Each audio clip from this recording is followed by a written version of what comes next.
प्रिय श्रोतागणों, हम इस भाग में श्रीमद् भागवत कथा द्वितीय दिवस भाग 16 में आपको चतुश्लोकी भागवत सुनाने जा रहे हैं, जो कि हम इस भाग में केवल पहले श्लोक का, जो भगवान ने पहले 4 श्लोकों में भागवत लिखी थी, बाद में वह 18,000 श्लोकों में परिवर्तित हो गई। तो हम इस भाग में पहले श्लोक का अर्थ सुनाने जा रहे हैं, पहला श्लोक आपको सुनाने जा रहे हैं। आप ध्यान पूर्वक सुने कि पहले चतुश्लोकी 4 श्लोकों में पहले श्लोक में भगवान ने क्या व्याख्या की है, स्वयं भगवान ने उसकी व्याख्या की है। आप ध्यान पूर्वक सुने। अगर आप ध्यान पूर्वक पवित्र होकर पवित्र आसन पर सुनेंगे तो आपको जरूर धर्म लाभ प्राप्त होगा, घर में सुख शांति प्राप्ति होगी, ऐसा आप निश्चय करके माने। श्रीमद् भागवत कथा द्वितीय दिवस।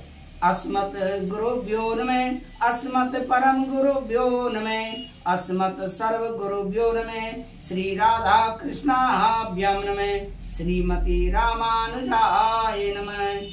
लंबोदरम परम सुंदरमेकदंतं पीतांबर त्रैनयनं परम पवित्रम उद्दिवाकर निभोजल कांत कांतम विघ्नेश्वरम सकल विघ्नहरम नमामि।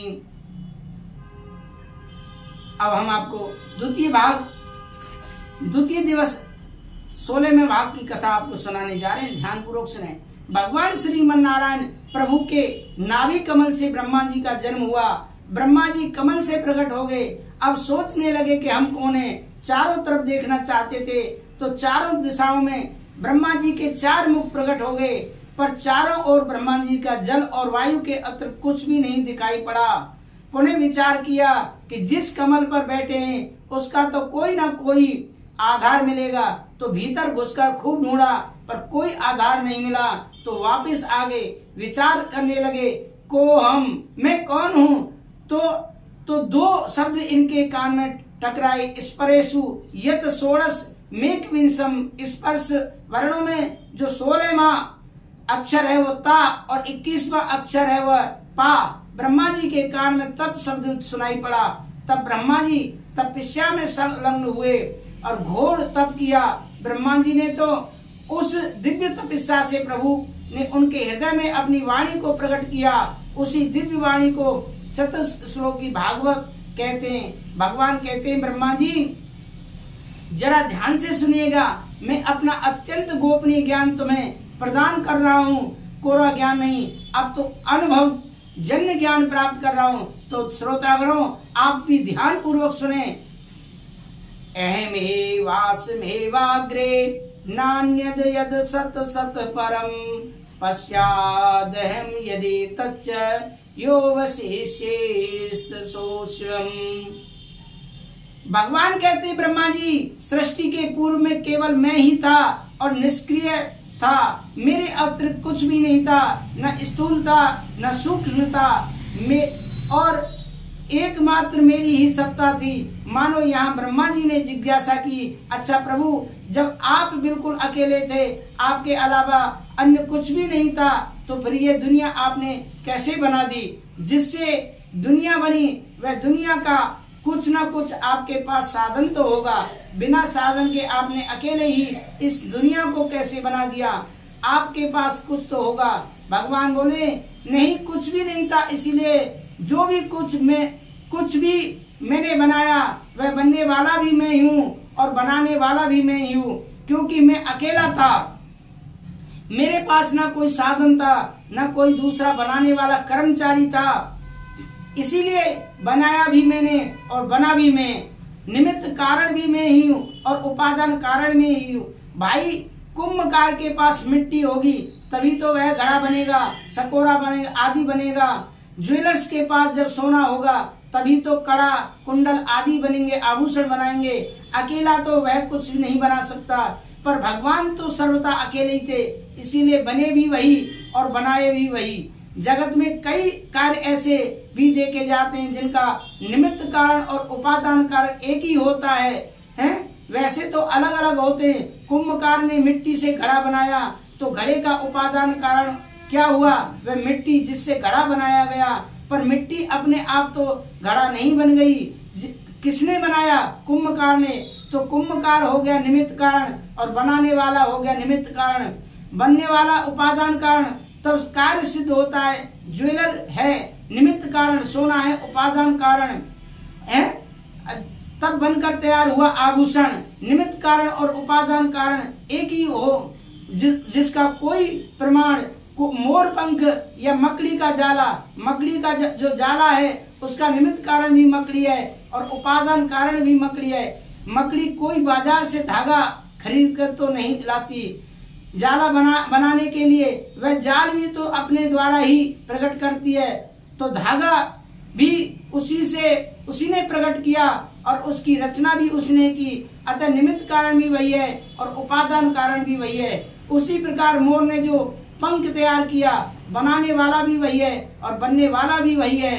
तो जैसे मोर अपने पंख का अभिनिमित्त उपादान कारण है, मकड़ी अपने जाल का अभिनिमित्त उपादान कारण है, ऐसे ही परमात्मा भी इस जगत के अभिन्न निमित्त कारण उपादान कारण है।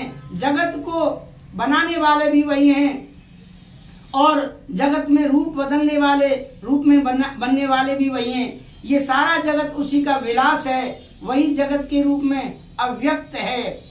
सिए राम मैं सब जग जानी, करहूं प्रणाम जोर जुग पानी। अब जो तत्ववेता महापुरुष हैं वह घड़े सकोरे आदि तो मिट्टी के बने हुए हैं, उन सब में वह मिट्टी को ही देखते हैं। व्यवहार की दृष्टि से नाम भले ही अलग अलग हो गए हों, ये सकोरा है, ये कुल्लड़ है, ये मटका है, ये सुराई है, ये दीपक है, पर तत्व है देखा जाए तो सब मिट्टी है, सब मिट्टी के ही विविध नाम रूप में। ऐसे ही नाम रूप तो अलग अलग हैं, ये स्त्री है, ये पुरुष है, ये कुत्ता है, ये बिल्ली है, ये चूहा है, ये शेर है, पर तत्व है जो देखा जाए तो सब परमात्मा का ही विलास है। आपको एक दृष्टांत के माध्यम से बताते हैं कि एक बार एक महात्मा एक गली से जा रहे थे, तो मकान में कुछ बच्चों की आपस में लड़ने की आवाज आ रही थी। क्या आवाज आ रही पड़ी? बच्चे लड़ रहे थे, पर लड़ने की जब बातें सुनी तो बाबा के होश उड़ गए। बच्चे आपस में लड़ते हुए कह रहे थे कि ये शेर में खाऊंगा, दूसरा बोला हाथी में खाऊंगा। बाबा ने कहा गजब के बच्चे हैं, शेर भी खा जाते हैं, हाथी भी खा जाते हैं। को तो बस वह महात्मा ने भीतर घुस करके देख ही लिया, सचमुच बच्चे लड़ रहे थे, बात ठीक भी कह रहे थे, पर जो शेर और हाथी खाने की जो बात कह रहे थे वह सब खांड शक्कर के बने थे। दिवाली का उत्सव था, बड़ी सुंदर सुंदर शक्कर खिलौने बनाए जाते हैं, तो उसमें कोई हाथी बना रखा था, कोई शेर बना रखा था। बच्चे सब उसी के खाने की बात कर रहे। अब चाहे हाथी खावे चाहे वो शेर खावे, खाना सबको शक्कर ही है। हाथी की सूंड तोड़कर खा लो तो मीठा मुंह होगा, और पैर तोड़कर खा लो तो भी मीठा ही मुंह होगा।